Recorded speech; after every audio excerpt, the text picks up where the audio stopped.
In 1978, China's per capita income was $156 per year. Today, it is $13,000. In 1990, its gross domestic product was $360 billion. Today, it is approximately $18 trillion. Over the past 30 years, 800 million people have been lifted out of poverty. This is the fastest economic growth in human history. So how did China achieve this? And as an investor, what lessons can you learn from this story? If you're ready, let's begin. The Chinese economy is the most important financial story of the last 40 years. The world's biggest investors, such as Warren Buffett and Ray Dalio, are closely following China. Over 40% of S&P 500 companies manufacture in China or sell to the Chinese market. Tesla generates 1/3 of its revenue from China.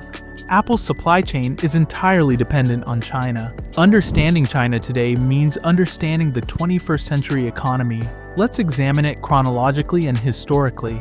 In 1978, when Deng Xiaoping came to power in China, he said, "It doesn't matter if a cat is black or white, as long as it catches mice." He announced that he would pursue results-oriented policies rather than ideology. He visited Hong Kong and Singapore and observed the success of capitalist economies. The first reforms naturally began in agriculture. Land collectives were dismantled, and families began to work their own land. Agricultural production increased by 60% in 5 years. In 1980, Deng made his most critical move.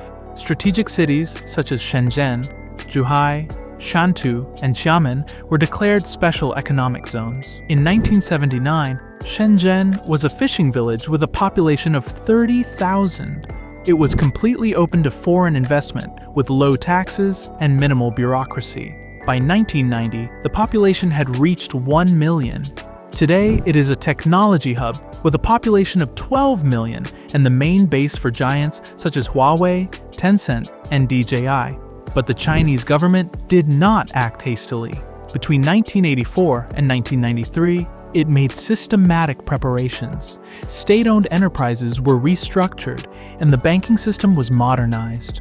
Foreign investment laws were enacted, property rights were strengthened, and commercial law was brought up to international standards. University enrollment was increased tenfold, with priority given to engineering education. Then, in 1993, a historic decision was made. At the 14th Congress of the Communist Party of China, the socialist market economy was added to the constitution. Private property was constitutionally guaranteed, capital markets were legitimized, and state monopolies were broken. The results came quickly. Foreign direct investment rose from $3.5 billion in 1990 to $40.7 billion in 1991-2000. Average annual growth between 1990 and 2000 was 10.3%. Exports soared from $62 billion to $249 billion. In 2001, China was admitted to the World Trade Organization. This was a critical turning point. Tariffs fell, export quotas were lifted, and full integration into global supply chains began. China's competitive advantage was clear: unlimited, cheap labor. In the 2000s, the average monthly wage was $150 to $200. Workdays were 12 to 16 hours long, 6 days a week. Workers' rights were minimal. The Foxconn example illustrates the system. 300,000 workers in a single location. Dormitories, cafeterias, and markets within the factory. Workers lived on campus, only able to leave on weekends. The iPhone, iPad, and PlayStation were produced here. The period from 2003 to 2010 was the golden age. China became the world's factory. Annual average growth was 11.6%. In 2007, the economy was worth $3.5 trillion. By 2010, it reached $6 trillion, surpassing Japan. Exports rose from $200 to $66 billion in 2001 to $1.58 trillion in 2010. Its share of global exports reached 10.4%. The 2008 global financial crisis did not affect China. China announced a $586 billion stimulus package and invested in infrastructure and technology. In 2010, the Chinese government made a critical decision: a change in strategy. There were 3 main reasons.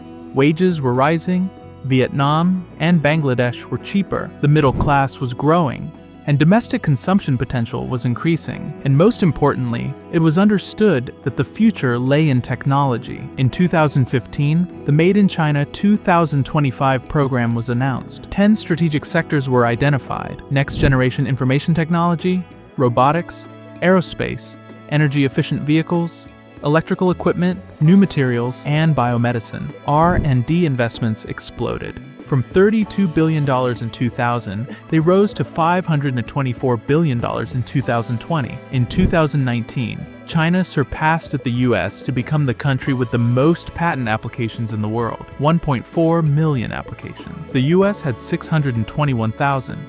And Japan had 307,000. Technology champions emerged. Huawei was founded in 1987 with $2,400 in capital and reached $129 billion in revenue in 2019. It became the world leader in 5G technology. Tencent's WeChat reached 1.3 billion users.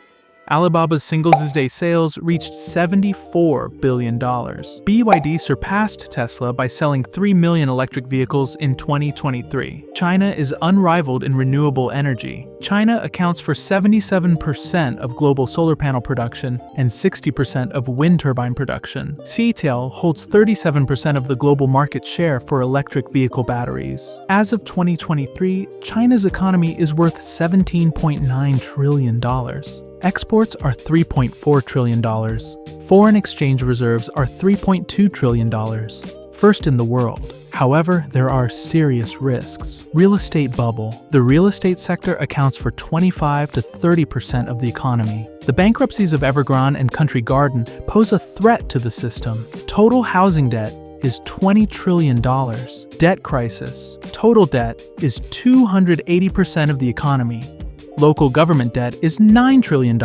Shadow banking is a major risk. Demographic crisis. Population declined for the first time in 2022. By 2050, 30% of the population will be over 65. The working population is shrinking.